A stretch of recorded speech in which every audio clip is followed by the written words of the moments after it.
தேனும் நெய்யும் சேர்த்தா நஞ்சு அப்படிங்கறதையும் நான் கேள்விப்படுறேன். தேன் அமிர்தம், நெய் அமிர்தம், இந்த ரெண்டும் சேர்ந்தால் உடல் பலப்படுத்துறதுக்கு, இளமையை மீட்டு கொண்டு வரதுக்கெல்லாம் நெல்லிக்காய் லேகியம் உதவியா இருக்கும். அதே மாதிரி அஸ்வகந்தி லேகியம் ஆண்மை பெருக்குவதற்கும் மூளை ஆற்றலை மேம்படுத்துவதற்கும் பயன்படுத்தக்கூடிய ஒரு லேகியம். தேனும் நெய்யும் கலந்து கொடுத்து ஆய்வு பண்ணதுல ஆய்வு முடிவில் என்ன சொல்லியிருக்காங்க அப்படின்னாச்சுன்னா, லிவர் என்சைம்ஸ்லாம் அதிகமாகுது. ரெண்டு பொருளை ஒன்னா சேர்க்கக்கூடாதுன்னு நிறைய விஷயங்கள் இருக்கு. பாலக் பன்னீர், மீன் சார்ந்த பொருட்களையும் கீரையும் சாப்பிட்றது இன்கம்பேட்டிபிள். தயிரை சாப்பிடலாமா? நம்மளுடைய விருந்து ஓம்பல் அப்படித்தானே இருக்கும். வீட்டுக்கு போனாச்சுன்னா மட்டன் இருக்கும், பிரான் இருக்கும், சிக்கன் இருக்கும். அதெல்லாம் இப்போ கிடைக்கக்கூடிய அந்த சிக்கனும் சரி, பிராய்லர் சரி, அந்த எக்கும் சரி. வணக்கம் டாக்டர். வணக்கம். அதாவது எனக்கு ரொம்ப பிடிச்ச ரெண்டு பொருட்கள் பத்தி தான் இந்த எபிசோட்ல பேச போறோம். ஒன்னு தேனு, இன்னொன்னு நெய். ஏன்னா நான் நெய் நிறைய ஊத்தி சாப்பிட்ற ஆளு, ஆனா என் பொண்டாட்டி கொடுக்கவே மாட்டா. இப்போ தேனும் நெய்யும் சேர்த்தா நஞ்சு அப்படிங்கறதையும் நான் கேள்விப்படுறேன். அது உண்மையா? பிரசாதமா வைக்கிற அந்த பஞ்சாமிர்தம் வீட்டுல தயாரிச்சா கூட நெய்யையும் தேனையும் சம அளவு கலப்போம். கோயில்கள்லயும் எல்லாத்தையும் போட்டுட்டு நெய் 1/2 லிட்டரு தேன் 1/2 லிட்டருன்னு கலந்துருவாங்க. ஸோ அப்போ அது நல்லா சுவையா அருமையா தானே இருக்கு. அதை சாப்பிட்றோம், நமக்கு ஒன்றும் ஆறதில்ல. இது எப்படி? அது முதல்ல நான் சொல்லிடுறேன். தேனும் அமிர்தம், நெய்யும் அமிர்தம். அதனால உங்க மனைவிட்ட சொல்லிருங்க. ஓகே. நெய் அப்படிங்கிறது வந்து காலையில 3 தேக்கரண்டி, மத்தியானம் 3 தேக்கரண்டி உணவோட சேர்த்து சாப்பிட்றது அப்படிங்கிறது வந்து ஒரு உணவினுடைய சுவையை கூட்டுறது மாத்திரம் இல்லாம உடம்பு ஆரோக்கியத்துக்கும் நல்லது அப்படிங்கிறத நம்ம நிறைய தடவை பேசியிருக்கோம். இதை மறுபடியும் ஒரு தடவை இந்த இடத்துல உறுதிப்படுத்திக்கிறோம். சூப்பர். அப்ப தேன் அமிர்தம், நெய் அமிர்தம், இந்த ரெண்டும் சேர்ந்தால் ஏன் நஞ்சு? அது முதல்ல அதுக்கு முன்னாடி ரெண்டும் சம அளவு சேர்ந்தால் நஞ்சு. இந்த ரெண்டும் சம அளவு சேர்ந்து வேறு பொருட்கள் சேராம இருந்தால் நஞ்சு. ஓகே. இந்த ரெண்டும் சம அளவு சேர்ந்து வேறு வேறு நிலையில் ஒரு பொருளில் தயாரிக்கும் போது அதை சேர்த்தால் நஞ்சு இல்லை. இதெல்லாம் தான் நம்ம தெளிவுபடுத்தணும். இப்போ எந்த பொருளும் சேர்க்காம, ஏன்னா இப்ப நாங்க கொடுக்கக்கூடிய லேகியம் சவனப்பிரகாஷ் அப்படின்னு சொல்லிட்டு ரொம்ப ஃபேமஸா விற்கக்கூடிய ஒரு லேகியம், நெல்லிக்காய் லேகியம் தான். அந்த நெல்லிக்காய் லேகியத்துல தேனும் இருக்கு, நெய்யும் இருக்கு. அந்த லேகியம் எதுக்காக பயன்படுத்துறது? அது இம்யூனிட்டிக்காக கொடுக்கறது, வயிறு குடல் பலப்படுத்துறதுக்கு, இளமையை மீட்டு கொண்டு வரதுக்கெல்லாம் நெல்லிக்காய் லேகியம் உதவியா இருக்கும். அதே மாதிரி அஸ்வகந்தி லேகியம் ஆண்மை பெருக்குவதற்கும் மூளை ஆற்றலை மேம்படுத்துவதற்கும் பயன்படுத்தக்கூடிய ஒரு லேகியம். இது மாதிரி நிறைய லேகியங்கள், எல்லா லேகியங்களையும் நெய்யும் இருக்கு, தேனும் இருக்கு. அதே மாதிரி நீங்க சொல்ற பஞ்சாமிர்தத்திலையும் நெய்யும் இருக்கு, தேனும் இருக்கு. ஸோ இதை வந்து வேற வேற அளவுல, இப்போ 2 கிலோ நெய்யும் 3 கிலோ தேனும் கலந்தோம் அப்படின்னாச்சுன்னா அதுல வந்து நஞ்சு இருக்காது. அதான் அது வந்து வேற பொருளை தயாரிக்கும் போது ஓகே ஈக்குவல் குவான்டிட்டி இருக்காது. இன்னொரு விதமா நான் சொல்லணும் அப்படின்னாச்சுன்னா, இதை வேற ஒரு சமயத்துல நெய்யை கலந்துட்டு அதுக்கு பின்னாடி தேனை கலக்கிறது. தேனை அதிகமா எப்போதும் சூடோட கலக்கக்கூடாது அப்படிங்கிற ஒரு விஷயம் இருக்கிறதுனால ஓகே என்ன பண்ணுவோம்னா, வெள்ளை பாகுல மூலிகை பொடிகள் எல்லாம் போட்டு கிளறி, அது கிளறிட்டு இருக்கும்போது அது ஒரு பக்குவமான உடனேயே நெய் ஊத்திடுறது. ஓகே. கொஞ்சம் கொஞ்சமா ஊத்தி நெய்யும் அந்த சர்க்கரை பாகு அந்த மூலிகை பொடிகள்லாம் கலந்து அப்படி கலந்து வரும்போது எல்லாம் ஒன்னாகி ஒரு பக்குவத்துக்கு வரும். வந்த பிறகு அடுப்பை விட்டு இறக்கிய பிறகுதான் தேனை கலப்போம். தேனை கலந்து அதை கலந்து ஒரு பிசைஞ்சுக்கிட்டே இருக்க அது லேகி மாதிரி மாறிடும். ஸோ இந்த கலவை, ஸோ இது வந்து நஞ்சு கிடையாது, இது அமிர்தம். ஆனா ஒரு ஸ்பூன் தேனும் ஒரு ஸ்பூன் நெய்யும் சம அளவு கலந்தோம்னா அது நஞ்சு.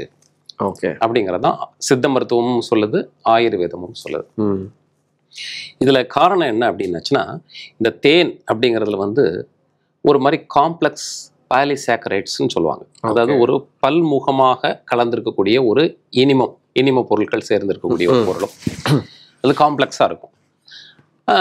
நெய்யில் இருக்கு பார்த்தீங்கன்னா அதே மாதிரி காம்ப்ளெக்ஸ் ஃபேட்டி ஆசிட் செயின்ஸ், அதாவது இந்த காம்ப்ளெக்ஸ் ஃபேட்டி ஆசிட்னு சொல்லுவாங்க. அதாவது கொழுப்பு அமிலங்கள் ஒரு கலந்திருக்கக்கூடிய ஒரு இது. இதனுடைய செரிமான தன்மை வேற, இதனுடைய செரிமான தன்மை வேற. இதை செரிமானம் பண்றதுக்கு வேற விதமா வயிறு குடல் பகுதி செயல்படணும். நெய்யை செரிமானம் பண்றதுக்கு வேற விதமா அதை ஆக்ட் பண்ணணும். இப்ப நெய் எடுத்துக்கிட்டீங்கன்னா அது நெய்ப்பு பொருள் அப்படிங்கும்போது நெய்யை தண்ணீர்ல கலந்தாச்சுன்னா என்ன ஆகும்? கரையாது.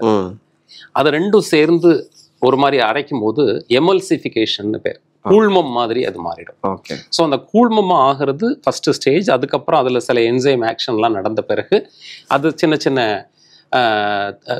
கூறுகளாக மூலக்கூறுகளாக பிரிந்து அப்சார்ப் ஆகும். இது ஒரு வகை.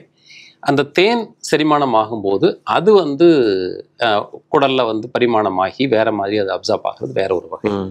இது ரெண்டும் சம அளவு சேர்ந்து போகும்போது குடல்ல வந்து ஒரு தயக்கம் ஏற்படுது, செரிமானத்துல ஒரு தடை ஏற்படுது அப்படிங்கிறத சமீபத்தில் ஒரு ஆய்வு பண்ணியிருக்காங்க. 2020 ஒரு ஆய்வு கட்டுரையில தேனும் நெய்யும் சேர்ந்தால் அது எந்த விதத்தில் நச்சை ஏற்படுத்துகிறதுன்னு ஆய்வு பண்ணி சில விதமான ஆய்வு முடிவுகள் சொல்றாங்க. இந்த மாதிரி ஒரு காம்ப்ளெக்ஸ்னால வயிறுல என்ன ஆகுதான், செரிமானம் ஆகாமல் ஒரு மந்தத்தன்மை வயிற்றுல ஏற்படுது. இந்த மந்தத்தன்மை ஏற்படுறதுக்கு காரணமாக பின் விளைவாக என்ன ஆகுது அப்படின்னாச்சுன்னா, இந்த ஃப்ரீ ரேடிக்கல் ஸ்கேவெஜிங் எஃபெக்ட் அப்படிங்கிறது குறையுது, ஆன்டி ஆக்சிடென்ட் எஃபெக்ட்ங்கிறது குறையுது. இந்த ஃப்ரீ ரேடிக்கல்ஸ் அப்படிங்கிறது அதிகமாக உற்பத்தியாகி இந்த ஃப்ரீ ரேடிக்கல்ஸ் அதிகமாக உடம்புல சுத்திக்கிட்டே இருக்கும்போது நல்ல டிஷ்யூஸ்ல எல்லாம் டேமேஜ் பண்ண ஆரம்பிக்குது. இது ஒரு கேடு. அடுத்ததாக அவங்க என்ன கண்டுபிடிச்சிருக்கிறாங்க, இதெல்லாம் வந்து மனிதர்கள்ட்ட பண்ணலை, எலிகள்கிட்ட தான் பண்ண முடியும். அவங்க அந்த ஆய்வில் என்ன பண்ணியிருக்கிறாங்க, ஒரு குரூப்புக்கு ஒன்றுமே கொடுக்காம அதை ஃபாலோ பண்ணியிருக்காங்க. இன்னொரு குரூப்புக்கு தேன் மட்டும், இன்னொரு குரூப்புக்கு நெய் மட்டும், இன்னொரு குரூப் ஆஃப் ரேட்ஸ்க்கு வந்து தேனும் நெய்யும் கலந்து கொடுத்து ஆய்வு பண்ணதில் ஆய்வு முடிவில் என்ன சொல்லியிருக்காங்க அப்படின்னாச்சுன்னா, லிவர் என்சைம்ஸ்லாம் அதிகமாகுது. ஓகே. அந்த தேனும் நெய்யும் சம அளவு கொடுத்த ரேட்ஸில் லிவர் என்சைம்ஸ் அதிகமாகுது அப்படின்னாச்சுன்னா கல்லீரல் பாதிப்பு ஏற்படுறத அதில் அந்த எலிகளில் கண்டுபிடிச்சிருக்கிறாங்க. அதுக்கப்புறம் லிவர் இன்ஃப்ளமேஷன் கூடுறத பார்த்துருக்குறாங்க, அந்த லிவர் செல்ஸ் வந்து டேமேஜ் ஆகிறத பார்த்துருக்குறாங்க. அப்புறம் லிவர்ல இருந்து சில உற்பத்தி ஆகக்கூடிய ஆக்சிடேட்டிவ் டேமேஜை தடுக்கக்கூடிய சில பொருட்கள் உண்டு, என்சைம்ஸ் உண்டு, இளமையை பாதுகாக்கக்கூடிய என்சைம்ஸ், அதனுடைய அளவுகள் குறையிறதையும் கவனிச்சிருக்கிறாங்க. ஸோ ஒட்டு மொத்தத்தில் என்ன ஆயிருக்கு, அந்த ரேட்ஸ் வந்து எடை குறையிறது, முடி உதிர்றது, இந்த மாதிரிலாம் இருக்கிறத 60 நாட்கள் தொடர்ச்சியாக கொடுத்து அவங்க அப்சர்வ் பண்ணியிருக்கிறாங்க. அப்போ தோலினுடைய தன்மை மாறுறதுக்கும் எடை குறையிறதுக்கும் இந்த தேன் நெய் கலவை காரணமா இருக்குதுன்னு ஆய்வு முடிவு முடிச்சிருக்கிறாங்க. இப்ப நம்ம இதில் ஒட்டுமொத்தமா சொல்லக்கூடியது என்னன்னா, செரிமானத்தில் மிகப்பெரிய தாக்கம், அதனால வந்து வயிற்று மந்தம் ஏற்படுது. இந்த வயிற்று மந்தம் வந்து மெட்டபாலிக் எண்ட் ப்ராடக்ட்ஸ்னு சொல்லுவாங்க, அதாவது கிளைகேஷன் எண்ட் ப்ராடக்ட்ஸ்னு சொல்லுவாங்க, அட்வான்ஸ்டு கிளைகேஷன் எண்ட் ப்ராடக்ட்ஸ் அப்படின்னு சொல்லுவாங்க.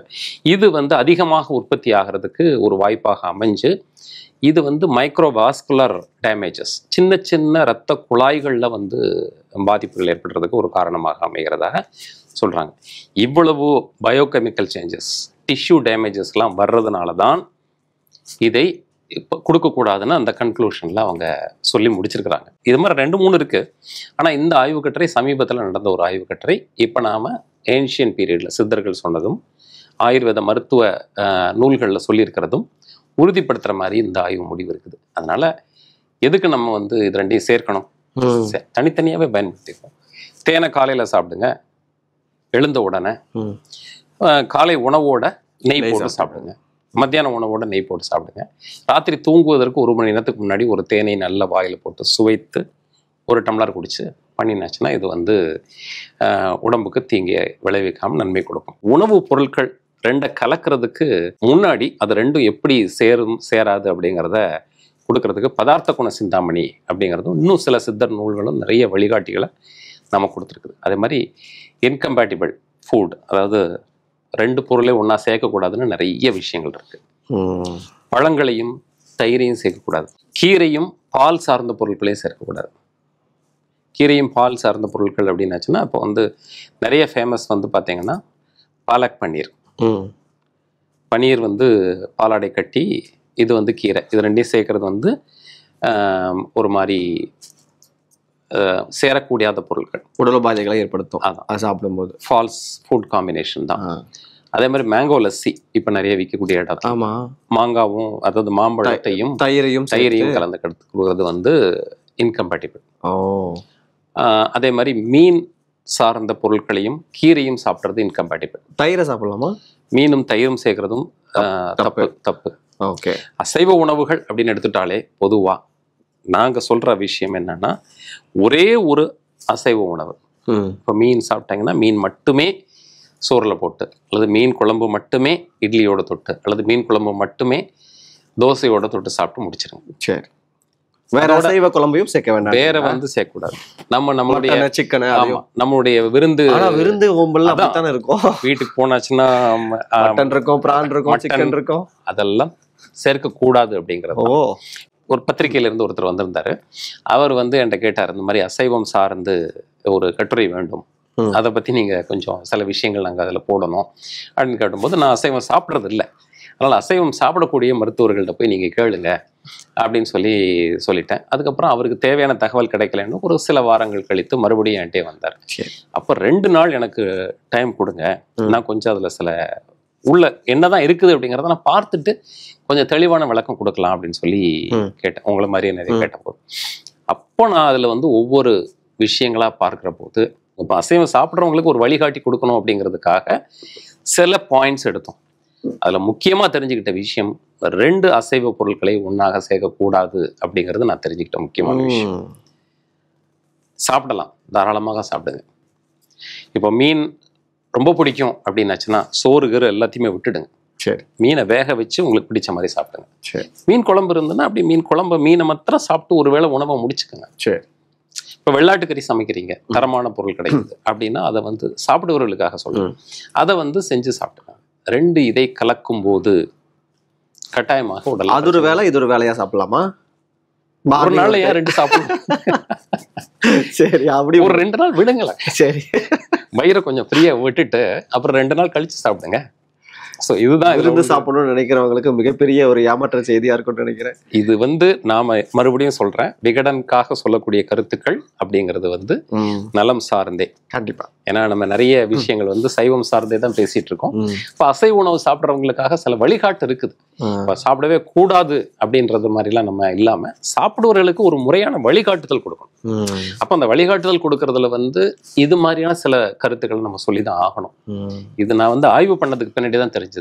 இல்லாட்டி நான் அதுக்கு முன்னாடி அதை சாப்பிட்றவங்க எல்லாம் 2 இதையும் சேர்த்து சாப்பிட்றவங்க எல்லாம் நான் ஒன்றும் சொல்றது இல்லை. ஆனா அதுக்கு பின்னாடி 2 அசைவ பொருட்களை ஒரே நேரத்துல சேர்த்து சாப்பிட்றத நான் அனுமதிக்கிறது இல்லை. அது என்ன பின்விளைவுகளை ஏற்படுத்தும்? அவங்க என்ன சொல்றாங்க அப்படின்னாச்சுன்னா, இதனுடைய அதுவும் உயிர் இல்லையா, அதனுடைய சமைச்சு சாப்பிடும்போது அதுல இருக்கக்கூடிய அதுல உள்ள புரோட்டீன், அதுக்கான சில செரிமான தன்மை அப்படிங்கிறது வேற மாதிரி இருக்கும். இதுல உள்ள புரோட்டீன் அப்படிங்கிறது வேறையா இருக்கும். அது ஏற்கனவே உயிரா வளர்ந்து வராது. மரம் செடி கொடிகள் மாதிரியே இதுவும் வளர்ந்து வரக்கூடிய ஒரு இதுல கான்சென்ட்ரேட்டட் ஃபார்ம்ல இருக்கும். இப்போ முருங்கை கீரையில எடுத்துட்டீங்கன்னா குறைவா இருக்கும் புரோட்டீன்ஸ், அந்த மாதிரியான விஷயங்கள். இதுல புரோட்டீன்ங்கிறது என்னது, அதாவது ஒரு புரதச்சத்து அப்படிங்கிறது கான்சென்ட்ரேட்டடா இருக்குது. அப்படிங்கிறதுனால 2 விதமான வெவ்வேறு உயிர்களில் இடத்துல இருக்கக்கூடிய அந்த புரதச்சத்து அப்படிங்கிறத ஒன்னா சேர்க்கிறத உடம்பு அப்படிங்கிறத அதை ஏற்றுக்கொள்வதில் கொஞ்சம் தயக்கம் இருக்குது. என்னதை போட்டாலும் செரிமானம் பண்ணிடும் உடம்பு அப்படிங்கிறது உயிர் அறிவு இருக்கக்கூடிய ஒரு பொருள் இருந்ததுனால அது செரிமானம் பண்ணிடும். ஆனா நாளடைவில் பின்விளைவுகள் அப்படிங்கிறது லாங் டேர்ம் எஃபெக்ட் தான் நம்ம பார்த்துட்டு இருக்கோம். அதனால அதை 2ஐயும் சேர்த்து சாப்பிடக்கூடாது அப்படிங்கிறது தான் நம்ம ரொம்ப முக்கியமாக நம்ம கவனிக்க வேண்டிய விஷயமா இருக்குது. முட்டை அப்படிங்கிறதும் பார்த்தீங்கன்னா நாட்டுக்கோழி முட்டை தான் பயன்படுத்தணும். இப்போ கிடைக்கக்கூடிய அந்த சிக்கனும் சரி, பிராய்லர் சரி, அந்த எக்கும் சரி பயன்படுத்தக்கூடாது அப்படிங்கிற ஒரு தகவலையும் நம்ம இப்போ ரொம்ப முக்கியமாக தெரிஞ்சுக்கிட்டோம். அப்போ அந்த பொருளை பயன்படுத்தி பக்குவப்படுத்துறது, அதில் உடம்புக்கு கேடு இல்லாமல் அதை எப்படி பயன்படுத்துறது அப்படிங்கிறதெல்லாம் அதில் தெளிவாக நம்ம தெரிஞ்சுக்கிட்டோம் அந்த சமயத்தில். அதுக்கப்புறம் எங்களுடைய நோயர்களுக்கு நான் அறிவுரை கொடுக்கறதுக்கு அது ஒரு வசதியாக இருந்தது. சில குறிப்பிட்ட சமூகத்தை வர்றவங்க அதுதான் முக்கியமான உணவாக நான் சாப்பிட்றேன் அப்படிங்கும்போது அவர்களுக்கு சரியான வழிகாட்டுதல் நம்ம கொடுக்கணும் அப்படிங்கிறதுக்காக இது சொல்றது. Super doctor. தேனும் நெய்யும் கலக்கக்கூடாதுன்னு ஆரம்பிச்சு 2 அசைவத்தையும் ஒன்னா சேர்க்கக்கூடாதுன்னு முடிச்சிருக்கீங்க. Thank you so much doctor. நன்றி, வணக்கம்.